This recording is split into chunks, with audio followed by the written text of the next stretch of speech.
In the last couple of days, I've been exploring the possibilities between ChatGPT and Microsoft Fabric. Today, I want to show you the exercise that I've been developing of this exploration.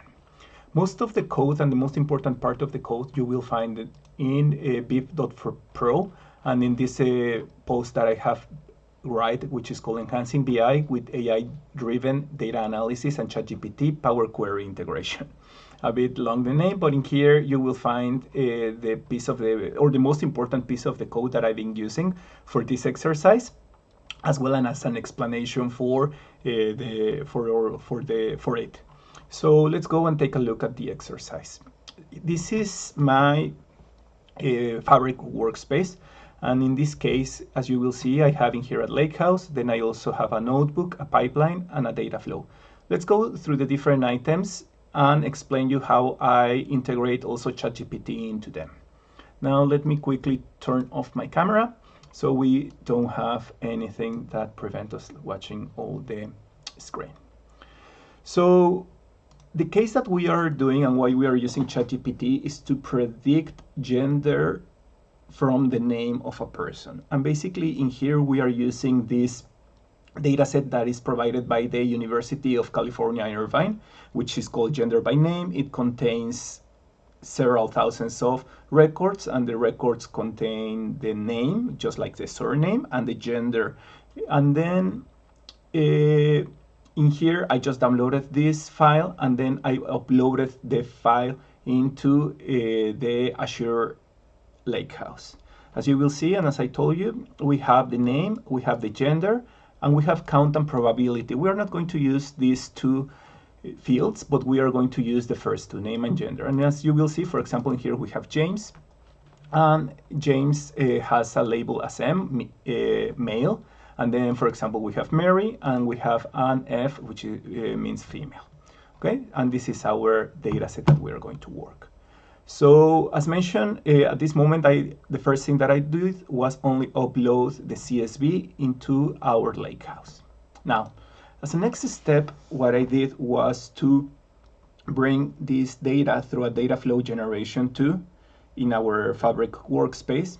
And let me just quickly show you the different parts that has these, or different steps of this query.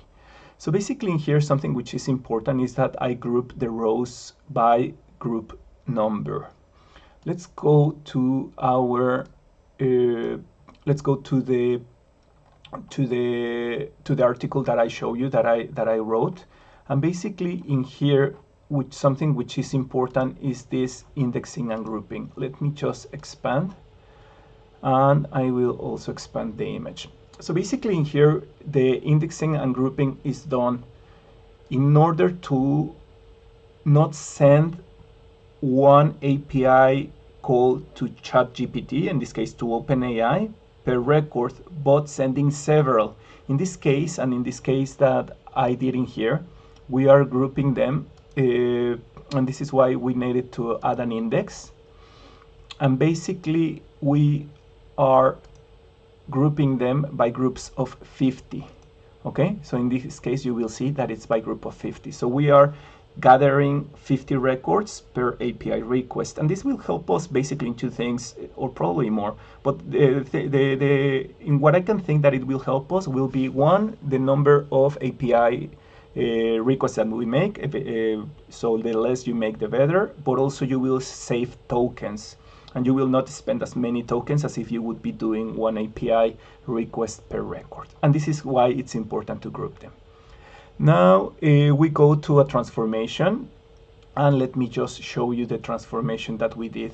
So basically in here we are taking the records and we are transforming them into a escape JSON format. And basically we are escaping these double quotes because we need to escape them to be able to send them in the body of the JSON message.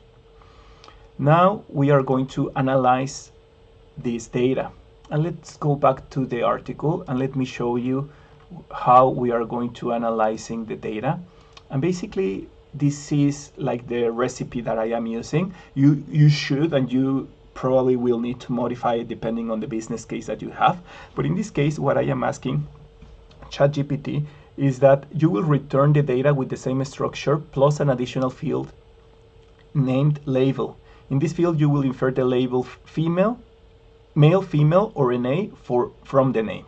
Okay, so that's the instruction that we are giving. I am also giving some other system instructions, and remember that when it comes to prompt engineering is a little bit more art than technique. So, and there is definitely a lot of testing that you will need to do in here in order to get the right prompt. Something which I found important is that, for example, writing here, you will always answer in JSON structure without any decoration or text explanation. You may need to modify and even sometimes provide an example of the structure that you are expecting from the large language model. Okay, now let's go here back to analyze data. Now, as you see in here, and let me just go one step before. So we are sending these structures which contain name and index from the source, and basically those are the only two fields that, and also the index.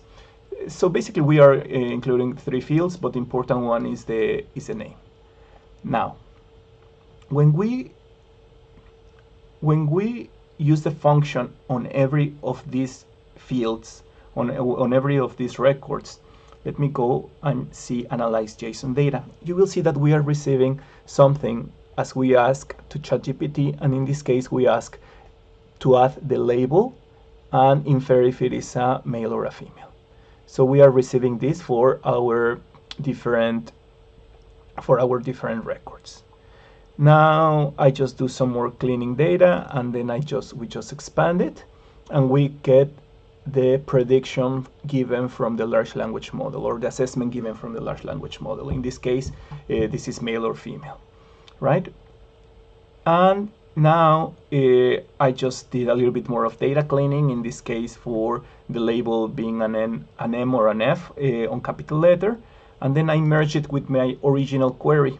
And basically I am merging this with my original query to be able to see how accurate was the prediction. Okay, if it is, and here this custom column will tell us if it is true or false that the predicted gender, which is the field label, equals the gender given by the dataset. Then what I did was publishing this to our lakehouse. I am not going to do it now, just for sake of making this quicker. Now, the next thing that I did once I load this data is that I use a notebook. And in this case, in the notebook, I am doing a very, very quick analysis. And basically, in here, I am running a confusion matrix through the data set. And basically, what is important in here is that I want to see how many labels were correctly identified from by the large language model. And in this case, we see that all male labels were correctly identified. We have 0 true label male that were identified as a female. But we have 5 labels that were actually a female that were predicted as a male.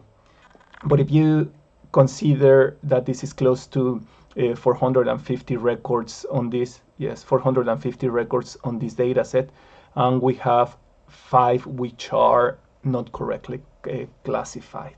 Now, is this good or is this bad? Well, this really depends on the business case that you have, and remember that it's very, very important to think about the principles of responsible AI, and within the principles, they ask us to be very mindful about the case, because, for example, what about if this is, I don't know, something which is very sensible to someone, to person, depending on care or financial support, or something which is very important. I would say that 5 out of almost 500, it's a lot to be mistaken. Now, this is some other type of analysis where lives of person are not in risk.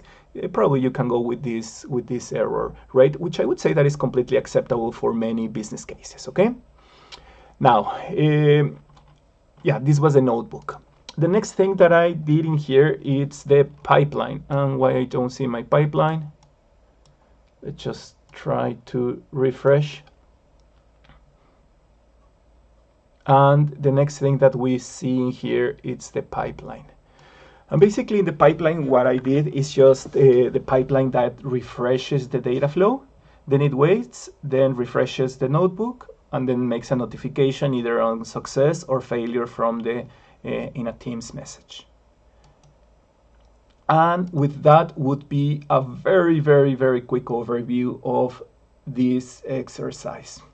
Now, as mentioned, I have included on this blog post the most important part of the code, which I would say that it's this one. I will try to modify it and add it a couple more clarifications to the code because while doing the exercise I realized, or I had to adjust a couple things here and there.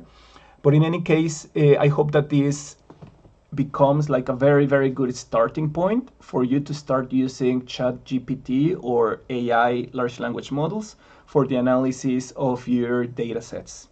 Please let me know if there is interest from your end into expanding in any of these items. I will gladly do so. And as always, please do not forget to follow us and to follow BIP, which is our BIP UX-driven project. We would be very thankful if you join and see I would say, the pretty nice content that we share here with you.